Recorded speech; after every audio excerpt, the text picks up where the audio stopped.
السلام علیکم ورحمت الله وبرکاتو. دې ټیم مو دوحه قطر نه تاسو سره مخاطب یو. تاسو ټولې دنیا کې نن پاته د سالمي وبا راغلې ده، لاکډاون دی. مو په دې وخت دوحه قطر کې میاشته شل ورځې وشولې چې بس جروی کې بند یو. نن د اختر ورځ وه او اختر ورځ تېره شوه، ښه وه که بده وه، مسافرانو په موږ باندې تېره شوه. او د مو تعلق سنټر کورم پړه چمکني سره دی. هلته مو ته د سیګنلو مسله دی. نن سبا په دې دور جدید کې خلک 3G 4G په ویډیو کولو باندې خپلو بچیو سره مور پلار سره خبرې کوي. مو ساده ټلیفونونه کولو نه محرومه یو.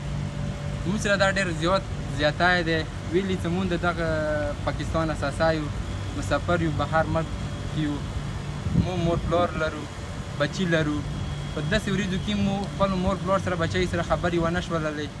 نو دا ریکویسټ کوم ریاست MPA ریاست شهین صاحب څخه کورم انتظامیه نه چې دغه زر ته زر موږ ته د سیګنل بحال کړی شي، تر څو پورې به مو دې نه غیر محرومه ساتلی شو. ویلي چې دور جدید کې خلک کوم ځای ته ورسېدل، اوسه پورې مو ته د موبایل سهولیت نه دی رسېدلی.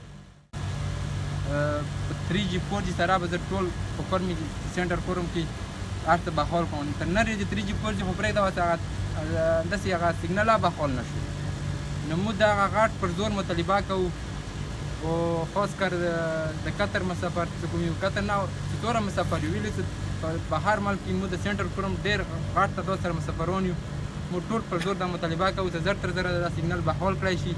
ویلي چې موږ ډېر زیات تکلیف سره یو. اوس هر یو مسافر وختي نه لګیا دی، ټلیفونونه کوي، ټلیفونونه نه میلاویږي. چې کوم سیټونه یې موږ ته کړي وو، اول یې PTC کولاو کړل، بیا جایز شو، بیا نور شو. هغه انټینو سره مو واخلو په 50,000 په 10,000 باندې، دې نه پیسې مو وروستو په تکلیف باندې، بیا هغه هم کار نه کوي. اوس هغه هم بند دی.